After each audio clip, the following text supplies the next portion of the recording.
Are you guys Christians, by the way? No. No, fair enough. That Christian ideologies don't already influence the government? Yes. More than any other ideologies? So it depends on the country, obviously. So it depends on the country. Like, I'm hearing an accent. Are you guys from the US? Yeah. Right. So in America, Christians have more influence in America than Christians do in the UK, which is interesting because you guys don't have an established church, but we do have an established church. Well, what has the most influence here? Liberal progressive politique. And that also, incidentally, is the driving force in American politics as well, is liberal progressives. So generally the agenda of the Democrats. But the reason why it dominates is not just because the Democrats are a major party, because obviously it swings backward and forward, Republican, Democrat, but because the democratic agenda, the progressive agenda, has won the cultural war in America, right? Apart from the odd occasional victory that Christians might have. But for the most part, the progressive politique has won the culture war.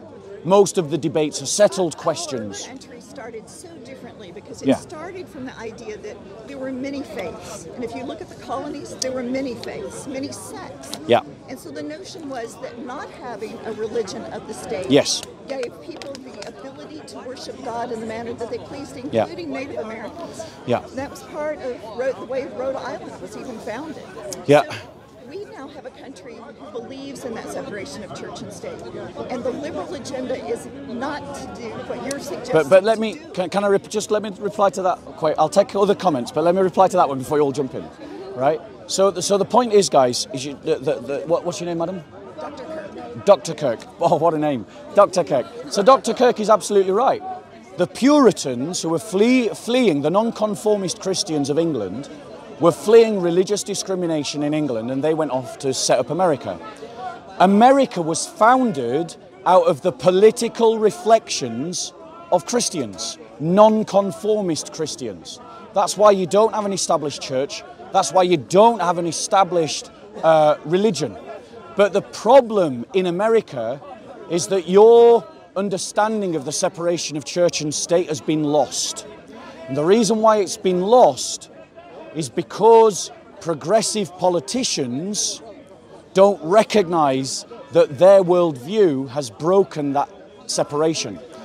Progressive politicians assume that they should naturally dominate, and it's fair in a democracy. I'm not saying there's anything wrong with this, but they're saying that their ideology, which is ultimately an atheistic ideology, should dominate the state.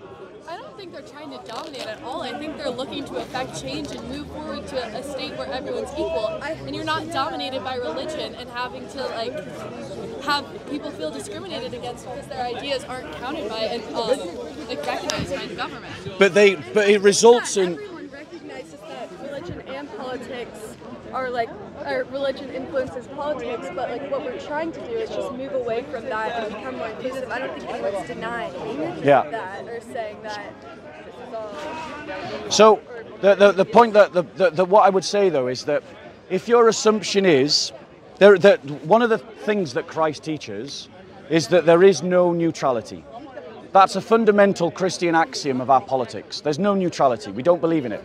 It exists in material science. There is a neutral space in material science, but there is no such thing as a neutral space in socio-economic and political cultural discourse. Now, the thing is, the progressives are making a whole set of value judgments based upon their atheistic outlook. It underpins the atheistic outlook because your religious worldview sits above culture. Your culture is downstream of your presuppositional worldview. So if your presuppositional worldview is atheistic, you'll create a culture that reflects that, just like Christians create a culture that reflects their presuppositional beliefs. And so, because they have used because they have generally won the culture war, politics is increasingly reflecting their worldview, and that's why you're getting this Trumpian reaction in America. Because there's a historical identity, a cultural identity, particularly of European-descended Christian Americans that remembers the Puritan, non-conformist foundations of America. Separate, cultural identity, separate from any constitutional arrangement. And that's why lots of American Christians think that America's a Christian country. That's their argument, because they're making a cultural argument. It's clearly not a constitutional argument, you know, because many of the people that wrote the Constitution were deists. They weren't even Christian. Any other points or questions before I stop? Can I ask what's the solution then? If you are Christian, yeah, and you have so many other cultures or non-atheists, non-believers, what do you want? Let's face it, at the end of the day, religion has been the cause of many wars. Can I reply to that? Yeah. Yeah. So firstly, the lady is right. Religion has been at the heart of many wars. But the thing is, we haven't had less wars because we got rid of religion. We've had nationalistic wars, World War I, World War II. We've had ideological wars, Vietnam, South Korea, Korean War. We've had wars about material resources, Iraq I, Iraq II. So we have wars regardless because of human nature. Human nature is conflictual. And the thing is, as Christians, we believe that the answer to our human nature is to be discipled in the way of Jesus Christ. Because Jesus Christ and his teaching is the corrective to our own natural instinct. Because let me just lay out for you in a single sentence, the heart of the Jesus revolution, the heart of the Jesus worldview. He says, essentially, at the heart of pretty much every human problem is a lack of love, a lack of compassion, a lack of human solidarity. And that's why he majored in it. And it only takes 20 minutes worth of reflection in your own life to realize that at the heart of so many of the problems of our individual lives, so much of the cause of our own suffering and that of the society around us is this depreciation and this lack of love. And Christ recenters human ontology, the human being, upon a virtue of love. But the thing about love is it isn't some gooey, soft sponge that just goes, oh, let's just accept everything. Love can sometimes be hard and strong. You know, if a woman is, if any of you ladies were ever attacked by a Rottweiler, what would be your instinctive thing to do? A giant dog. If a giant dog attacked you, what would be the instinctive thing to do? Fight back. Fight back? Would you try to run? No, just try and get it away. Yeah, you try to run, right? You try and get away. Right. Now, do a thought experiment with me. Imagine that in some future life, you've got some wonderful children, you're walking down the street, and rather than attacking you, the dog attacks your children. What would your reaction be then? You would try to fight it. Why? The same event is occurring, but your reactions are now entirely different. Because one is about the love of self and the other is about the love of another. And so Christianity doesn't teach some wishy-washy, wimpy kind of spirituality that's all goo and let's just love everybody. If somebody teaches something that's wrong, we Christians are called to stand against it. Which is why, as a Christian, I celebrate my brothers and sisters in America who are fighting the culture war, who are fighting to overturn Roe v. Wade, who are fighting to influence the American state towards a Christian way. It is un-Christian to see evil and do nothing. That isn't the Christian way. If you see evil, you fight against it. What are your opinions on Roe v. Wade? I think, personally, I think that it should be made entirely illegal across the entirety of the United States. However, Roe v. Wade isn't about that. Roe v. Wade is about returning the decision to the federal state. It's not about making it illegal. That's just a democratic lie. The Roe v. Wade judgment is just bad law. It's not even constitutional to the American Constitution. You can't show me in the American Constitution where you have the right to medical treatment. You don't have the right to an abortion according to the Constitution. It was argued on the basis of privacy, and that's a complete abuse of the Constitution. So I'm glad that it's going to get overturned. I hope it gets overturned. I pray that it gets overturned.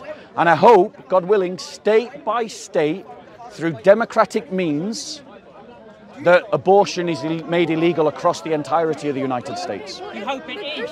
Sorry. It's like we're supposed to have compassion and love for other people. Absolutely. Why would we want to force other people into following our rules and like our values? Yeah. That's like not. I don't think that's very Christian at all. I think people should. That's part of Christianity, like loving other people and letting them have their live their life the way they want to, not by how we want them to live their life. Yeah. Can I reply to that? Yes. Right. So what you're talking about is what we in the academic world of the study of religion call the rise of the self. This idea of the loci of organization being upon the maximal number of individuals possible and allowing those maximal number of individuals to build a life according to their own values so long as it doesn't impinge upon other people. Okay? But that is a value judgment. It's a value judgment that emerges out of the reaction to World War I and World War II, when the idea of the loci of identity being around the story of the nation state was scandalized. You can't escape creating laws that influence people's lives according to presuppositional maxims. Presuppositional maxims sit at the fount of everything else. They sit at the fount of culture, and culture is the fount of what becomes law. Right? So, what I'm saying is that there is no neutral space, and so you're creating this, you're working to this myth that somehow you've achieved some kind of neutrality. You haven't. You're still creating laws that influence people according to a set of presuppositional maxims.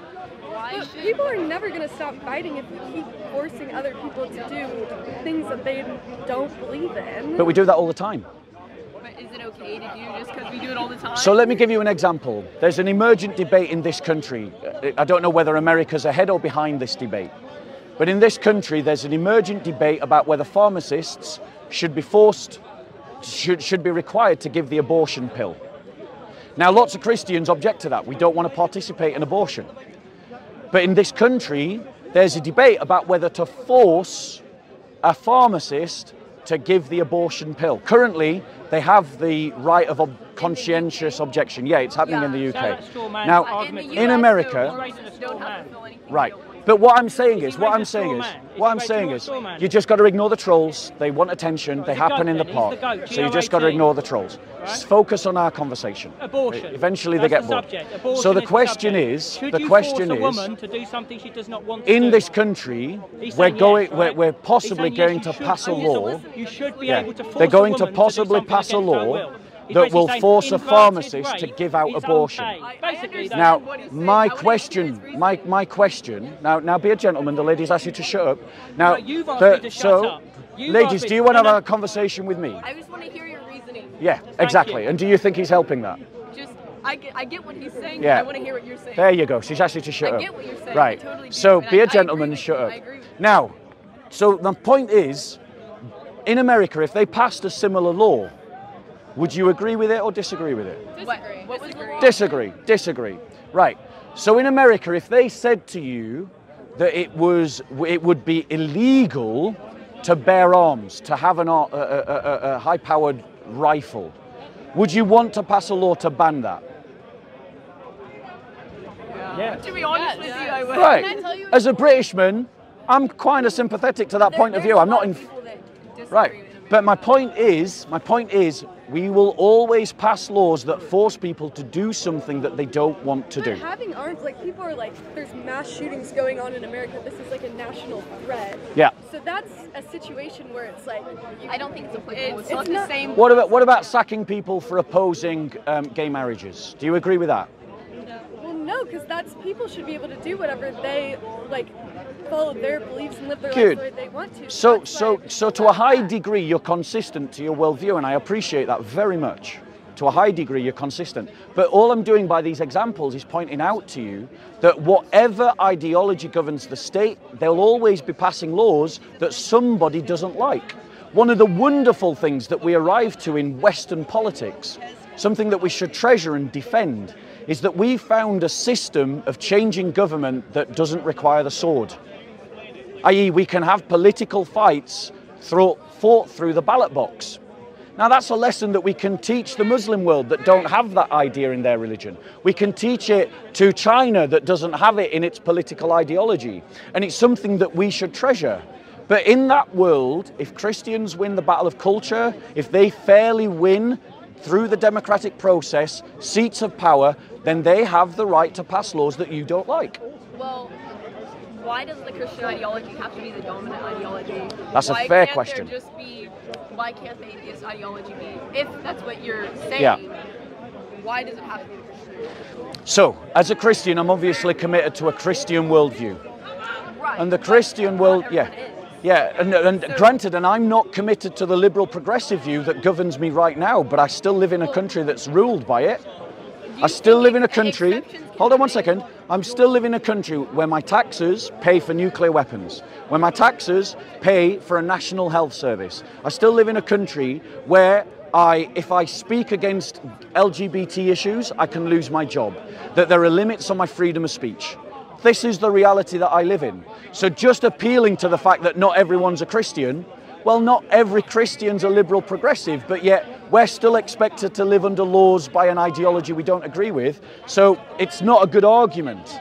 You know, if you can stand there and expect me to live under progressive diktat, I can stand here and say you can live under Christian diktat. I would argue and say if you're a Christian, you don't have to go get an abortion. But telling other people they can't isn't right either. Right, but then, because, like, let's say I'm Christian, I don't want to get an abortion, it's my choice, whatever. Yeah. But somebody else is atheist, or somebody else just wants to do it, so it doesn't matter. I have to pay for it in this country. That's in your country, not in the US. Right, but my point to you is that you're still making a presuppositional argument. You're making the argument that life doesn't start at conception. Now that's your view, because I don't want to get sidelined into a debate about abortion. What I want to stay on is the topic. But what I'm saying to you is the presupposition that life doesn't begin at conception underpins what you think should be the law. You're saying what we should achieve, what we should aim at as a non-Christian, is we should aim at maximal freedom for the individual to build their own life in the way that they see fit. That's the underlying narrative of your politique. But as a Christian, what I believe is that Christ is the King of Kings and the Lord of Lords, and that all things should be united to him, that he might be in all and through all glorified. And that means that politics should also be Christianized, and law should be Christianized, and culture should be Christianized. Do you realistically think that that's going to happen? Well, you know, if a Roman had turned round to a Christian in the 1st century and said, do you really think that you're going to convert the Roman Empire? I feel like it's on the downfall. I feel like it used to be that way, but things are changing the opposite way. I think it's going to be really hard to get everyone behind something that's considered, you know. And conflict is inevitable, and that's why Christians should reconcile themselves to the reality of conflict. Conflict is not something that we can avoid if we're going to be faithful Christians to Christ. Because if we're going to follow Christ faithfully, we're going to come into conflict with people that don't want to. So that's fine. I'm happy with conflict. Conflict is not a problem. What's important to me as a Christian is that I am faithful, and that as a faithful Christian, the state is also faithful to Christ as well. So I want to point society in the direction of Christ, not in the direction of maximal freedom for the individual. But the thing about the Christian faith is it has a deeper message for you guys, and maybe we should leave it on this final point, is that there's a deeper message in the Christian faith for you, which is that you're not free. You're actually slaves to another power. You're actually slaves to principalities and authorities that have captured the thoughts of your mind and have influenced you through a lie that you tell yourself as a truth. And that actually the real truth is to be found in Jesus Christ himself. And when you establish your life on that truth, you'll find true freedom, because you will free yourself from cultural expectation. You will free yourself from social peer pressure. You will free yourself increasingly from those inner desires that can so dominate our lives, and you can build a life of heroic virtue that is governed by faith, hope, and love. What's your names? Chelsea. Chelsea, nice to meet you, Chelsea. Samantha. Samantha. Ava. Ava. Do you guys have Bibles? Have you? I'm a Christian myself. You're a Christian yourself, and you? I don't have a Bible. Would you? I'd like to give you a gift. I give everyone, anyone that I talk to, I always give them a gift, so long as the conversation's a nice conversation. So I'd like to give you a gift. You run in for office. So I'll talk to you later. Do you run That's a gift for you. political office? And do you have? You're a Christian. Okay, guys, peace be with you then. Christ is risen. Peace be with you. Look after yourselves. God bless. Take care. And you stop stealing my crowds. We love each other. I just want to say, bro, if you want to have a conversation with me, it would be better if you didn't troll me, because people who troll me, eventually I just stop talking to them. So, no, I'm not going to run for political office, but I do support the Christian People's Alliance. You don't give anybody else much of a chance to get a word in edgeways. As you can just see, that's not true. No, it is true. Oh, I think the camera speaks for itself. Okay, whatever you say. I think once you get on your high horse, that's it. You're off on a gallop. I think that's just because I didn't just bend into you shouting into my presentation. No, I think you were on one, so you kind of like had your, and you were making some good points, right? Don't get me wrong. I'm not challenging some of your fundamental premises, right? However, let's have a conversation about a topic and not a conversation about me. Okay, yeah, that's a good idea. Yeah, so such as, okay, do you want to call the topic? No, you're the one who's come to me, not the other way around. What do you want to talk about? Nothing. Okay then. Well, it was lovely speaking to you.